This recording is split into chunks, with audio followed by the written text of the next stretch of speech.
நம்மளோட சேலரி வந்துட்டுங்க it's not permanent. Okay, so any time anything can happen. நம்மளோட வேலை நம்மளை விட்டு போக கூட வாய்ப்பு இருக்குது. ஆனால் உங்கள் கமிட்மெண்ட்ஸ் வந்து அது வந்து பர்மனெண்ட். ஏன்னா நீங்கள் சேலரி இருக்கோ இல்லையோ, உங்கள் வேலை இருக்கோ இல்லையோ, உங்களோட கமிட்மெண்ட்டை நீங்கள் கட்டிக்கிட்டே தான் வேணும். உங்கள் கமிட்மெண்ட்டை நீங்கள் கட்டி தான் ஆக வேண்டும். உங்களுக்கு வீடு இருந்தால் வீட்டு காசு கட்டணும், ஏதாவது ஒரு கிரெடிட் கார்டு லோன் இதெல்லாம் நீங்கள் கட்டி தான் ஆகணும். வேலை இருக்கும் வேலை இல்லையோ.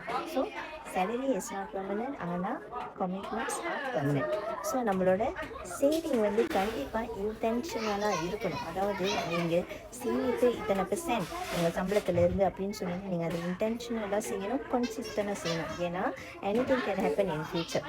எப்போவுமே பகல் எப்போவுமே வெளிச்ச மாதிரி இருக்காது, எல்லாம் ஒன்று வருதா இல்லையா? ஸோ அதே மாதிரி தான் நம்மளுக்கு எப்போ என்ன ஆகும் தெரியாது. ஸோ நம்மளோட கமிட்மெண்ட் அது வந்து பெர்மனெண்ட்டாக நம்ம வந்து கட்டிகிட்டே இருக்கணும். ஸோ அதை நம்ம எஸ்கேப் பண்ண முடியாதனால உங்களுக்கு ஒரு பேக்கப் கேஷ் பிளான் இருக்கணும்.